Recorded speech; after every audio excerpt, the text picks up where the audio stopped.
3장 14절에서 18절 베드로서 마지막 말씀을 함께 나눌 텐데, 지난 시간에 우리가 3장 1절에서 13절 말씀 주제가 뭐였습니까? 3장 1절에서 13절.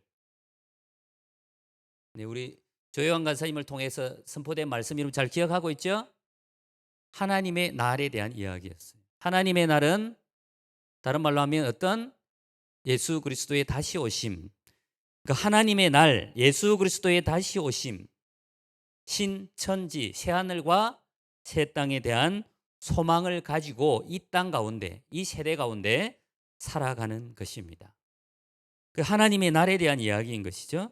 그 14절부터는 3장 14절부터 시작하는 단어가 그러므로라고 하는 것은 앞에서 이야기했던 3장 1절에서 13절 하나님의 날, 예수 그리스도의 다시 오심, 새 하늘과 새 땅에 대한 소망을 가진 사람, 그러므로 사랑하는 자들아, 너희가 이것을, 여기서 말하는 이것이 무엇이죠?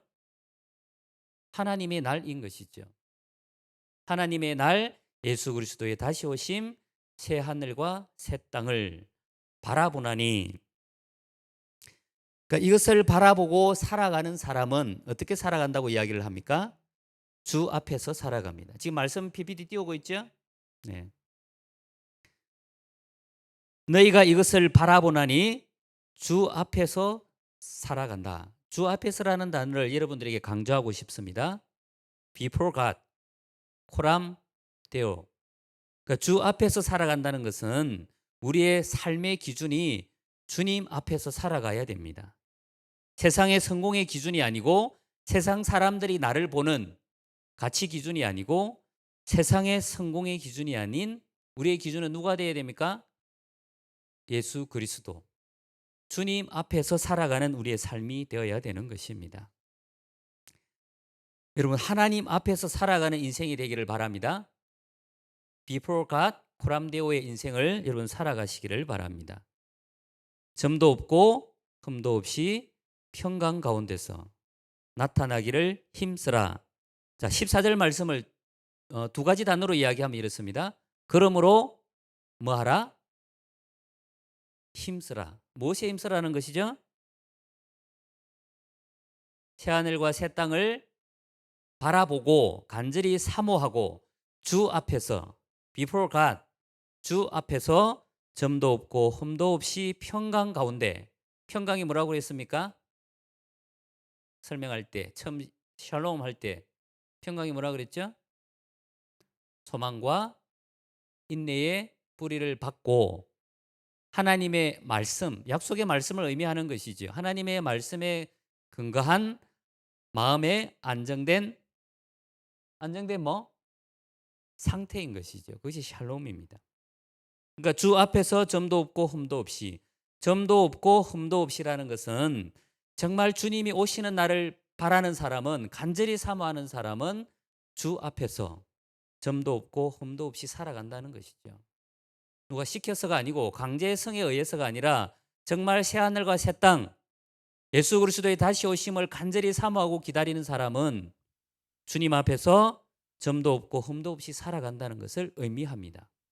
점도 없고 흠도 없지라는 말은 한 단어로 이야기하면 거룩함입니다. 세상과 구별된 생각, 구별된 태도와 구별되어진 행동으로 삶으로 살아가는 것을 의미하는 것이죠. 그러므로 힘쓰라. 이게 힘쓴다는 것은 단순히 그냥 마음으로만 힘쓰는 것을 의미하는 것이 아니라 그러므로 평강 가운데서 나타나기를 힘쓰라라고 할 때는 힘쓴다는 것은 여러분 어떤 의미일까요? 너무 밝습니다. 눈이 너무 부시는데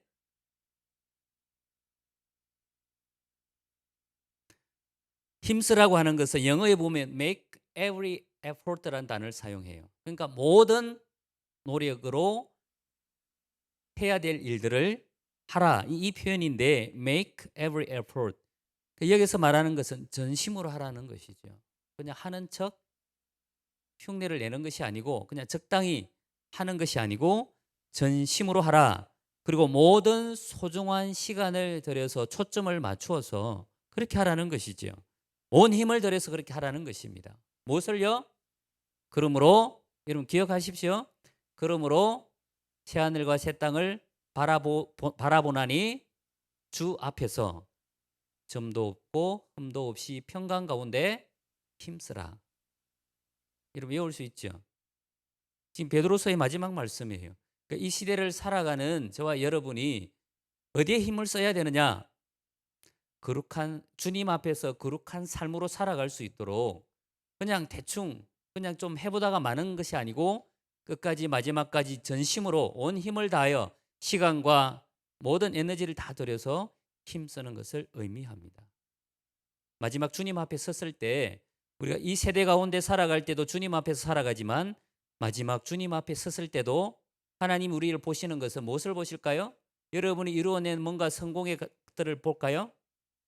얼마나 이 땅 가운데서 거룩한 삶으로 구별된 삶으로 살아왔는가를 아마도 예수님이 보실 것 같아요. 그러니까 여러분들이 온 에너지와 여러분의 온 마음과 정성을 다해서 힘써야 되는 부분들이 어떤 부분인가 말씀해 주고 있습니다. 15절 또 우리 주의 오래 참으심이 구원이 된 줄로 여기라. 이 말씀은 어디에서 나왔어요? 동일한 말씀의 내용이 예수 그리스도의 오래 참으심 그것이 구원이 된 줄로 여기라. 3장 9절에도 보면 동일한 맥락의 말씀이 나옵니다. 지난주에 나눴던 말씀이죠. 또 우리 주의 오래 참으심이 구원이 된 줄로 여기라. 여기서 예수 그리스도의 오래 참으심은 우리의 구원과 연결되어져 있습니다. 예수 그리스도의 오래 참으심이 없었다면 어느 누구도 구원을 받을 수 없습니다. 저 여러분도 마찬가지죠. 그러나 예수 그리스도께서는 십자가 위에서 오랫동안 오래도록 참으셨습니다. 저와 여러분을 구원하기 위해서입니다. 또한 구원받은 저와 여러분이 또 다른 사람들을 구원하실 때까지 구원하실 수 있도록 지금도 예수 그리스도는 오래 참으시고 기다리시고 계신다는 것이죠. 예수 그리스도의 오래 그 참으심이 구원으로 연결되어져 있습니다. 여러분 캠퍼스에 잃어버린 영혼들이 많죠. 캠퍼스에 잃어버린 영혼들을 여러분을 통하여 구원하시도록 구원받게 하시기 위해서 예수 그리스도께서 오랫동안 참고 기다리시고 계신다. 그런 마음으로 캠퍼스 가운데 순장의 삶을 살아가시기를 바랍니다. 우리가 사랑하는 형제 바울도 그러니까 지금 사도 베드로가 바울을 형제라고 불러요. 형제 바울도 이제 이때 당시에 형제라는 단어는 지금 우리가 뭐 형제 자매라는 단순한 의미라기보다는 이때 당시에 형제라는 단어 사도들 안에서 서로 형제라는 단어를 부릅니다. 이 형제의 의미는 복음을 위해 사역하는 동력자를 부를 때 무엇을 위해서요? 오직 복음을 위해 사역하는 동력자를 부를 때 즐겨 사용한 호칭입니다. 그러면 자매에게 형제라고 그러면 안 되겠죠? 그 그리스도 안에서 한 형제라고 부르는 것은 복음을 위하여 사역하는 동력자를 부를 때 즐겨 사용한 호칭이에요. 그러니까 CCC로 이야기하면 마치 뭐와 같아요? 순장이죠. 우리는 복음을 위해서 하나님의 나라를 위해서 우리가 서로 동력하는 동력자로서 서로 부르잖아요. 그러니까 순장이라는 그 단어 속에 이런 의미들을 포함하고 있잖아요. 마치 순장이라고 부르는 것처럼 이때 당시에는 사도 베드로가 지금 사도 바울을 향하여 형제라는 단어를 사용하고 있습니다. 바울도 그 받은 지혜대로 너에게 같이 썼고 또 모든 편지에도 여기서 말하는 모든 편지는 사도 바울이 쓴 모든 서신서를 의미합니다. 사도 바울이 몇 편의 서신서를 썼죠? 39, 27, 구약 39, 신약 27 중에 사도 바울의 서신서가 몇 권입니까? 13. 맞습니까? 네. 그러니까 여기서 이제 말하고자 하는 내용은 사도 바울, 우리의 형제 바울이 쓴 그 편지에도 13편의 그 서신서를 포함하겠죠? 이런 일에 관하여, 이런 일은 뭘까요? 그러니까 계속해서 이것을 바라보나니 이것에 관하여, 여기서는 이런 일에 관하여 계속 무엇을 말하고 있는 걸까요? 하나님의 날에 대한, 예수 그리스도의 다시 오심에 대한 이야기를 하고 있는 것이죠. 그러니까 우리의 형제 바울도 이런 일에 관하여 하나님의 날 예수 그리스도의 다시 오심에 대해서 말하고 기록하였다라고 이야기를 합니다. 그런데 그중에 알기 어려운 것이 들어 있는데 성경에서 이런 표현을 써요. 이 무식한 자들과 이자는 없고 무식한 자들과 굳세지 못한 자들이, 여기서 무식한 자들, 이 재밌는 표현인데 그 헬라 원어는 아마데이스라는 단어를 사용합니다. 무식하다라는 이 표현, 무식한 사람을 쓸 때 아마데이스라는 단어를 사용하는데 영적 진리, 복음의 진리를 배우지 못한 사람, 또 굳세지 못한 자들, 믿음의 뿌리가 내리지 않은 기초가 없는 사람들, 이렇게 표현할 때 무식한 자들과 굳세지 못한 자들 이렇게 표현을 하고 있어요. 그러니까 이거 두 가지를 합해 보면 어떤 사람이죠? 무식한 자들과 굳세지 못한 사람들을 하나로 합치면 어떤 사람이에요? 복음의 진리 배우지 못한 사람들, 배웠다 하더라도 그것을 기초에 뿌리에 내리지 않는 사람들, 이렇게 표현하고 있는 것. 다른 성경과 같이 그것도 억지로 풀다가 스스로 멸망에 이르느니라. 결국은 어떻게 됩니까? 멸망을 이야기하고 있습니다. 여기서 멸망은 단순히 그냥 죽음의 의미를 말하는 것이 아니고 구원받지 못하는 결과를 이야기합니다. 그러니까 하나님의 말씀에 믿음의 뿌리를 제대로 내리지 못하고 영적 진리를 제대로 배우지 못한 사람은 결국은 멸망이라는 것을 이야기합니다.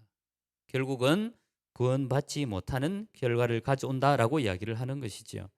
다른 성경과 같이 그것도 억지로 풀다가, 여기서 억지로 푼다는 이 표현은 왜곡하다, 비틀다 이 말이에요. 무엇을요? 하나님의 말씀을 왜곡하고 비틀다 이 말이에요. 이것도 여러분 참 주의해야 되는 말씀이에요. 그러니까 우리가 하나님의 말씀이라고 하면서 그 말씀을 해석을 할 때 또는 여러분에게 적용할 때 분명 하나님의 말씀인데 이 하나님의 말씀, 저자의 의도대로 그 말씀을 해석하는 것이 아니고 자기의 필요에 따라, 자기의 욕심에 따라, 자기에게 유리한 대로, 유익한 대로 그 말씀을 왜곡하여 비틀어서 자기에게 적용하는 것, 그 말씀을 의미하고 있습니다. 그러니까 거짓된 것에, 잘못된 것에 이 성경 하나님의 말씀을 자기의 기준으로, 자기의 관점으로 이 말씀을 잘못 해석하는 것을 의미하는 것이죠. 그래서 왜곡하다, 비틀다의 의미인데 결과는 어떻게 된다고요? 그러니까 하나님의 말씀을 말씀대로 해석하지 않고 자기 식대로, 자기 방식대로 유리한 대로 이 성경을 가져와서 적용한다면 이것은 왜곡한 것이고 비틀게 되는 것이죠. 마치 거짓 교사들과 거짓 선지자들에 의해서 잘못 가르쳐진 거짓된 교리, 거짓된 진리를 말을 합니다. 결국은 어떻게 된다고 했습니까? 스스로 멸망에 이르게 된다. 또 구원받지 못하는 결과를 가져온다는 것이죠. 17절. 그러므로 14절에 나오는 그러므로와 이 17절에 나오는 그러므로는 다릅니다. 이제 마지막이죠. 베드로후서 3장 17절과 18절 말씀은 이제 정말 마지막 말씀 부분이에요. 여기서 말하는 그러므로라고 하는 것은 결론처럼 이야기를 합니다. 지금까지 이야기했던 베드로후서 1장부터 2장, 3장 지금까지 이야기했던 모든 전체적인 베드로후서의 말씀을 요약하고 있는 것이죠. 그러면 베드로후서 1장, 2장, 3장 1절에서 16절까지는 몰라도 되죠. 왜냐하면 17절과 18절 말씀만 잘 요약하면 되잖아요. 실제 이 사도 베드로는 17절과 18절 말씀의 결론처럼 이야기해요. 앞에서 이야기했던 모든 말씀을 딱 요약해가지고 두 가지로 이야기를 합니다. 이 두 가지만 잘 들으면 되겠죠? 지금까지 베드로서를 못 들은 사람들은 지금 이 시간 그러므로 17절과 18절 말씀을 잘 들으면 됩니다. 정말 요약해서 두 가지로 이야기를 합니다. 그 두 가지가 뭘까요? 첫 번째, 그러므로 삼가라. 뭐 하라고요? 삼가라가 뭔 뜻이에요? 삼가하라, 삼가라. 두 번째 뭘까요? 오직 맨 마지막 절 다음에 나오는 게 뭐죠? 동사형으로 된 게 뭡니까? 뭐라고요? 자라가라 돼 있죠? 그 이름 두 가지 꼭 기억하시기를 바랍니다. 그러므로 삼가라. 그러므로 자라가라. 두 가지만 기억하시면 됩니다. 그럼 베드로서 전체의 주제를 이야기를 하고 있는 것이죠. 요약해서 이야기하고 있는 것입니다. 여러분 이 시대를 살아갈 때 베드로후서의 이 말씀, 이 세대를 살아갈 때 베드로후서의 이 말씀의 마지막 이 부분, 그러므로 사랑하는 자들아, 그러므로 사랑하는 우리 순장과 순원들아, 삼가하라. 두 번째, 오직 주 안에서 자라가라. 이 두 가지 말씀을 명령하고 있고 이 시대를 살아가는 여러분들이 꼭 기억해야 될 말씀이에요. 베드로서 전체 주제와 연결해서 보면 그러므로 사랑하는 자들아 너희가 이것을 미리 알았은즉 무법한 자들의 미혹에 이끌려 너희가 구센돼서 떨어질까 삼가라. 삼가하라는 이 내용은 헬라 원어에 보면 삼가라는 뜻이 필라세스데라는 단어를 사용합니다. 뭐라고요? 필라세스데. 뭐 꼭 기억할 필요는 없는데 그러니까 때로는 우리가 한글이나 또 영어 성경도 이 말씀의 의미를 잘 해석하지 못할 때가 있어요. 그래서 헬라 원어를 보면 필라세스데라는 단어를 사용하고 있는데 이 단어는 주의하고 경계하라. 지금 누구에게 하는 이야기예요? 사랑하는 사람들에게요.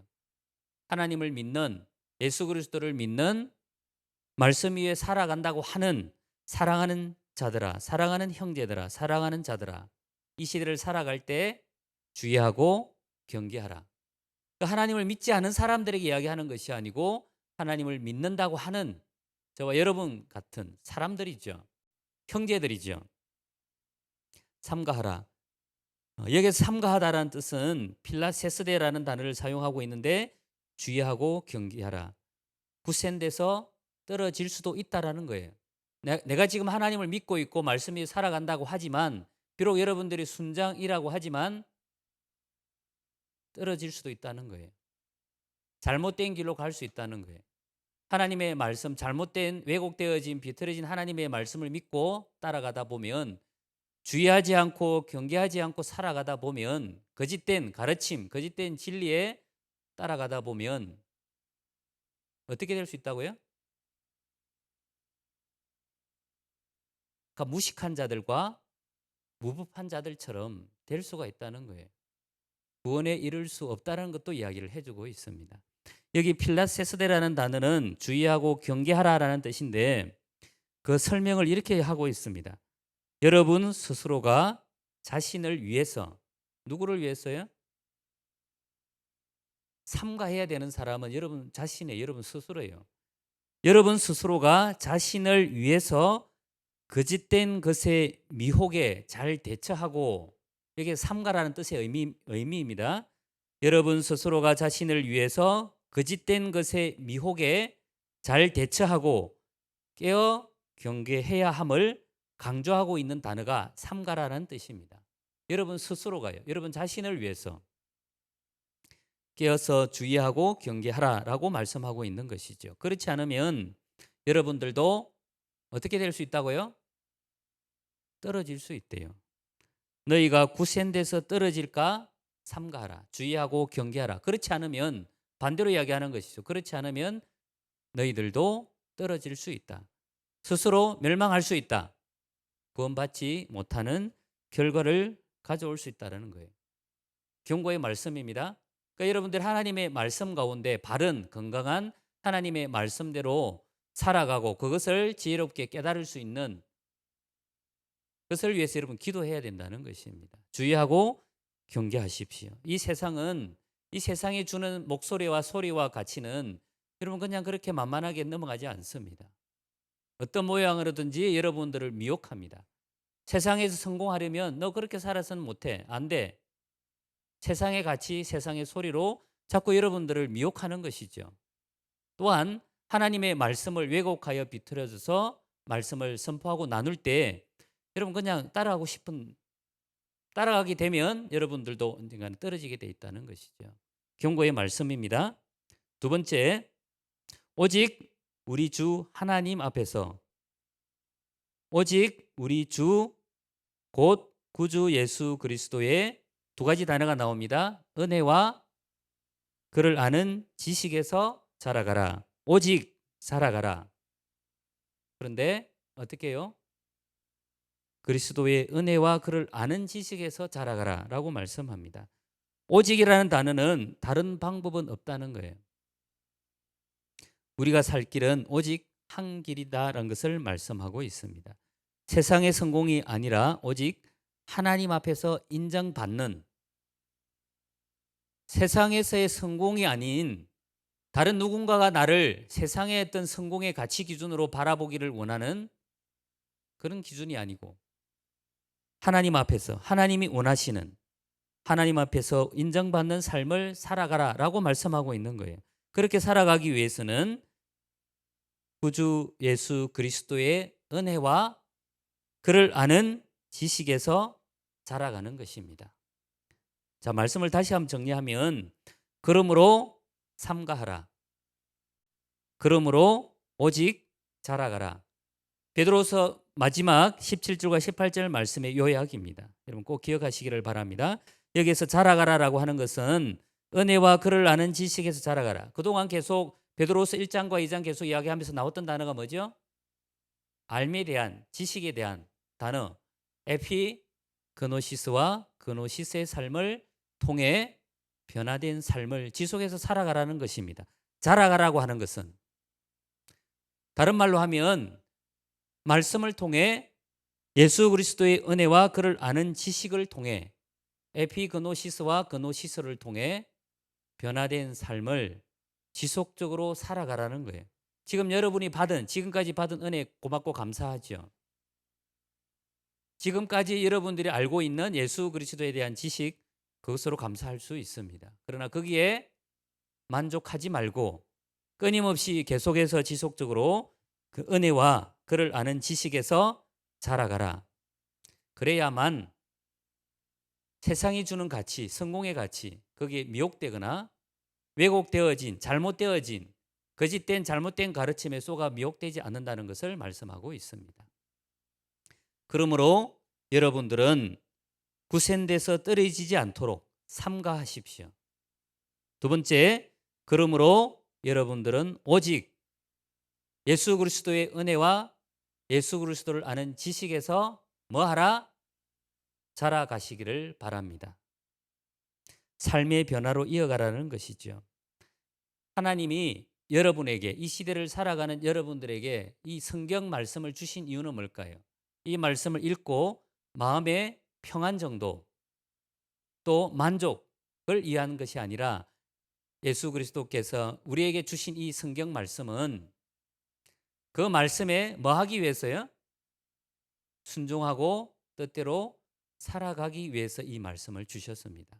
그냥 이 말씀을 듣고 좋은 말씀이네, 감동도 받고 깨닫고 그것으로 만족하고 끝나버리는 삶이 아니고, 주께서 주신 이 하나님의 말씀을, 복음을 그 말씀대로 복음대로 순종하고 살아낼 수 있는 저와 여러분 되시기를 바랍니다. 마지막 구절은 영광이 이제와 영원한 날까지 그에게 있을지어다. 여기서 영광이라는 것은 오직 주님께만 영광이 있기를 바랍니다. 마지막 베드로서의 마지막 부분은 오직 주님께만 영광을 돌리는 삶을 이야기를 합니다. 이제와 영원한 날까지. 여기서 이제라는 것은 이 저자가 기록하고 있는 그때 당시의 시간을 말하는 것이고, 영원한 날은 무엇을 말할까요? 계속해서 이야기했던 하나님의 날, 예수 그리스도의 다시 오시는 그날, 그러니까 이제와 영원한 날까지, 재림의 날까지 그에게 있을지어다. 그가 누굴까요? 오직 예수 그리스도, 오직 주님께만 영광을 돌리는 삶을 이제와 영원한 날까지, 주님 오시는 그날까지 여러분 함께 살아가시기를 바랍니다. 기도하겠습니다. 하나님, 베드로후서 말씀을 통해 선포되어진, 우리에게 말씀하신 그 말씀을 이 세상의 가치, 또는 성공의 기준으로 이 말씀 보는 것이 아니라, 또 단순히 우리의 만족을 위해서 이 말씀 보는 것이 아니라, 하나님 앞에서 하나님이 인정하시는 삶을 살아가기 위해 말씀의 가치로 베드로후서에서 선포되진 이 하나님의 말씀을 기억하고 마지막 부분에서 말씀하신 고 선포하신 것처럼, 그러므로 사랑하는 자들아 굳센 데서 떨어지지 않도록 주의하고 경계하라. 그러므로 사랑하는 자들아, 오직 예수 그리스도의 은혜와 예수 그리스도를 아는 지식에서 자라가라. 포항시시 공동체에 속한 모든 순장과 순원들이 이렇게 살아가는 축복된 삶을 인도해 주시기를 원합니다. 감사합니다. 예수님의 이름으로 기도합니다. 아멘.